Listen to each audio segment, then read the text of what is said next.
Hey there, this is Niels Beerfoot, and today we are making the anglerfish bag.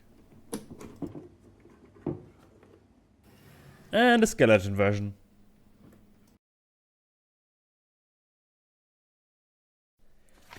Get your pattern printed, cut it out, and transfer it onto the leather, and cut out that as well. We're using 2.7mm or 7-ounce wedge tanned leather here.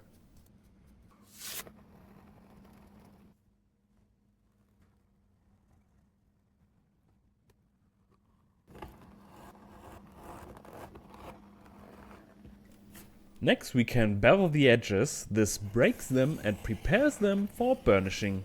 But you only want to bevel the top side on the areas that you want to glue on another piece. Next we want to moisten our leather to prepare it for embossing.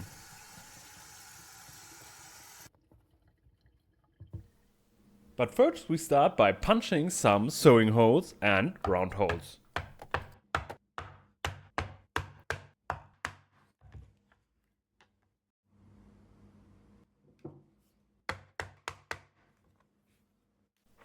Where to place our embossing we can partly transfer from our pattern. Just go with a ball pen through the paper on the leather and use these stamps to put in all the decorations.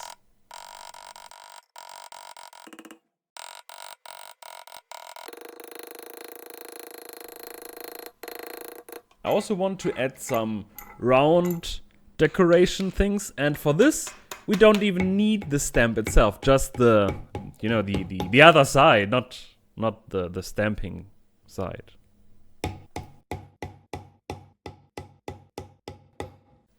Not much shaping before dyeing, but on the eye it's a bit more different, it's more important. Just try to press it out with the blunt side of your burnisher a bit. For some scratch marks you also can use just the hammer.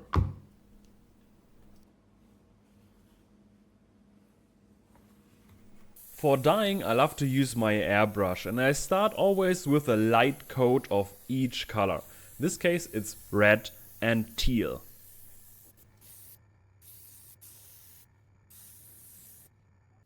Next I'm mixing some purple in there on some edges, and after this some darker blue.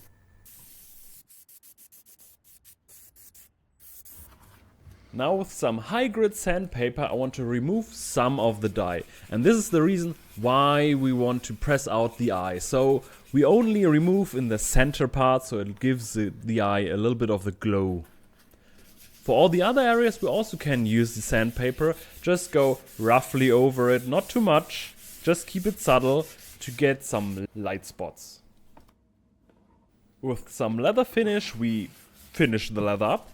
Also want to put it on the edges that will stand for themselves, so not those that will be glued onto another piece, because then we can use the moisture for burnishing.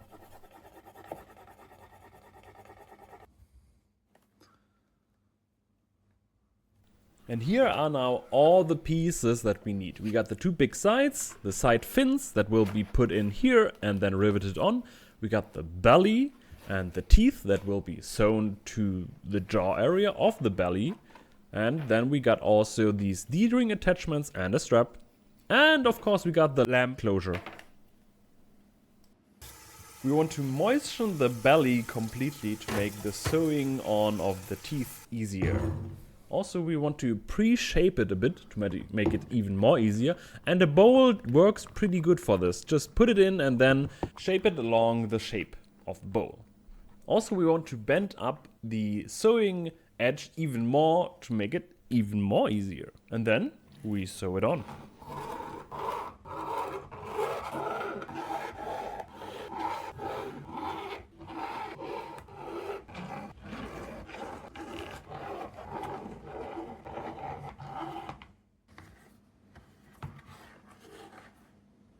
Here we got this rounded shape, which comes from sewing on the teeth, but also the shaping of the bowl. And we want to press it out even more if we can.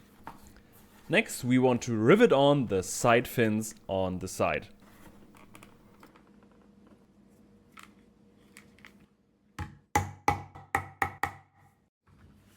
Now we want to sew on the side pieces on the belly, so we also moisten here the sewing areas.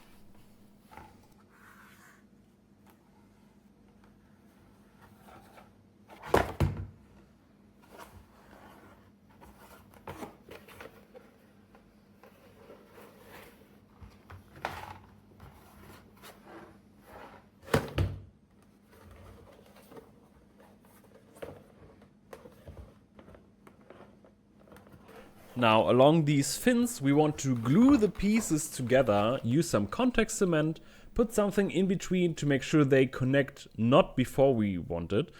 Put it on both sides, let it dry for a bit, and then carefully press it together. You want to align the sewing holes on both sides. And it's important that you do, because else you have problems. Then you hammer it flat. And then you sew it.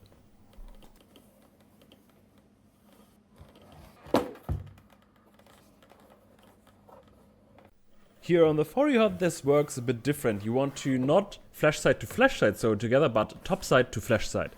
So for this, we again want to moisten the pieces and then sew it. But in between, we also want to sew in the D-ring attachments with the D-rings, like you're going to see here.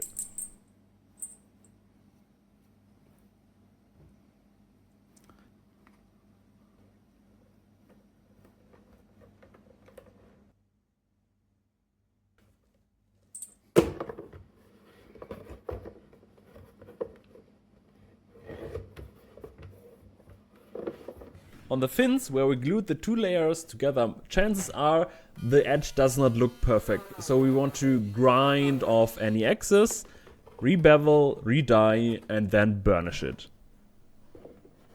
For the final shape, you want to moisten it again. No hardening this time, because it's only back. Put it in, let it soak for just a moment, and then take it out again, set it aside, let it dry back, and then we can start shaping. We want to press out the side fins a bit and give them some more character. Also, we want to press in the forehead just a bit to get a nice look. And along the other fins, we want to press out the leather like to both sides. Also, close the jar to make sure this is a perfect fit. And then with a closed jar, let it dry. Next, we want to add our lamp as closure.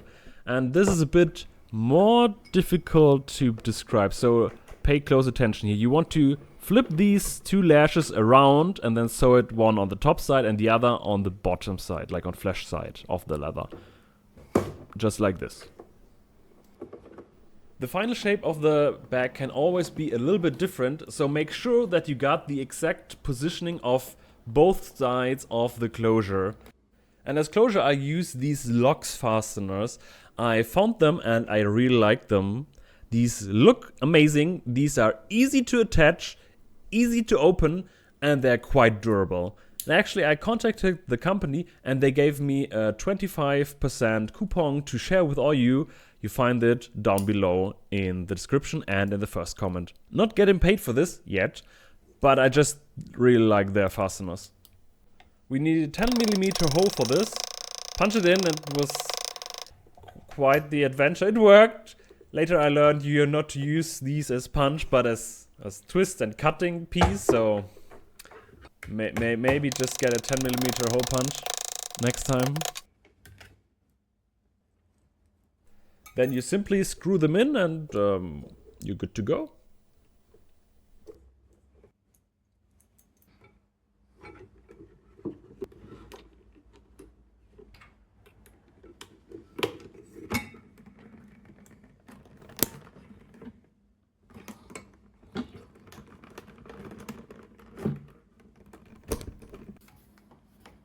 Last, we also need a handle strap, so we got this one, add some pressure buttons here so we can replace it if you want to with a longer one, and then put them on the D-rings.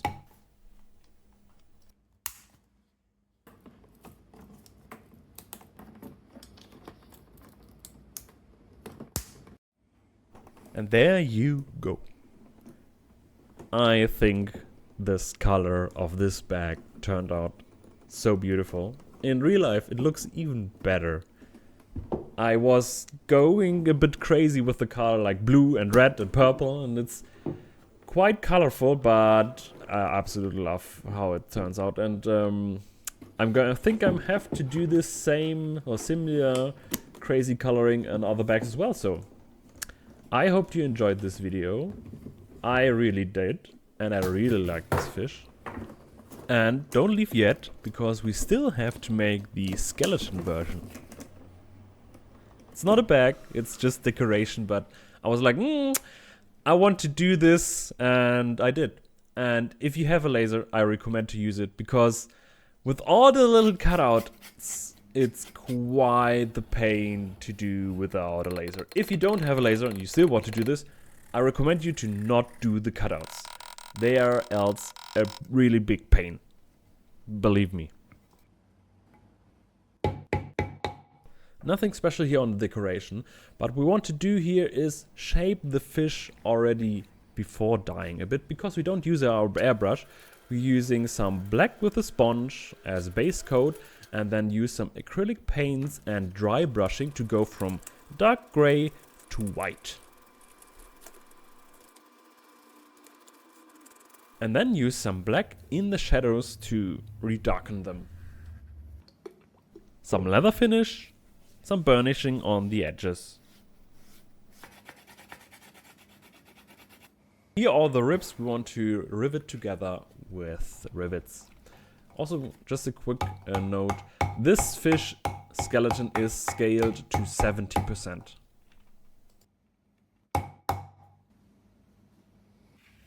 We sew it together similar to the living anglerfish here on the forehead.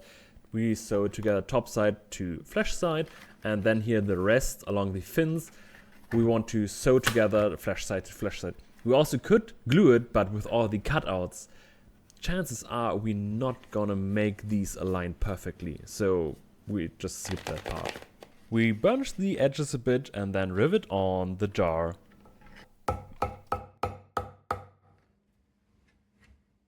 Moisten it with some water and then bring it into its final shape.